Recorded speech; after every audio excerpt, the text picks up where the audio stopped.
అదే RTV app వార్తల్ని క్షణాల్లో చదివే అవకాశం ఉంటుంది. ఒక న్యూస్ పేపర్, ఒక టెలివిజన్ ఛానల్ మీ చేతుల్లో ఎప్పుడూ ఉంటాయి.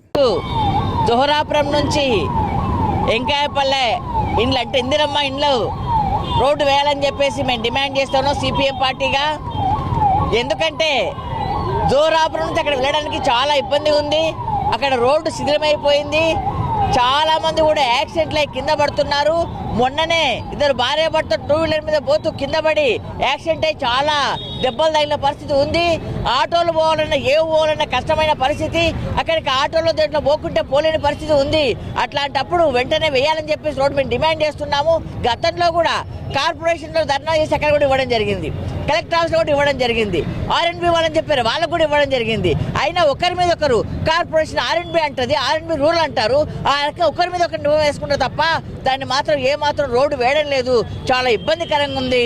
ఇప్పుడు వర్షాలు పడతా ఉన్నవి, జారి పడుతున్నారు. వాళ్ళకి ఏమన్నా అయితే వాళ్ళ కుటుంబాలు ఏమవుతాయని చెప్పేసి కనీసమైన ఆలోచన కూడా ఈరోజు అధికారులకు లేదు.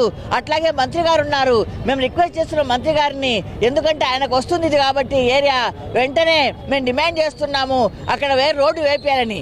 మేయర్ గారు 19వ వార్డుకు వస్తారు. మరి మేయర్ కర్నూలు నగరంలోనే ప్రథమ పౌరుడు. మరి అట్లాంటి మేయర్ గారు కనీసం రోడ్డు అయినా ఆలోచన కూడా ఆయనకు లేకుంటే మేయర్లు ఎందుకు, అధికారులు ఎందుకు? అధికారంలోకేమో ఓట్లేసి గెలిపించేది ఈ ప్రజలు, అధికారంలోకి వచ్చిన తర్వాత మాత్రము ఏమాత్రం పట్టించుకునే పరిస్థితి ఉంది. కాబట్టి మేము కోరుతా ఉన్నాము వెంటనే జోహరాపురం నుంచి ఇందిరమ్మ ఇండ్లకు రోడ్డు వేయాలని డిమాండ్ చేస్తున్నాం సిపిఎం పార్టీగా. మరిన్ని వీడియోస్ కోసం ఛానల్ ని సబ్స్క్రైబ్ చేయండి. లేటెస్ట్ అప్డేట్స్ కోసం వాట్సాప్ ఛానల్ ని ఫాలో చేయండి. అండ్ లింక్ డిస్క్రిప్షన్ లో ఉంది.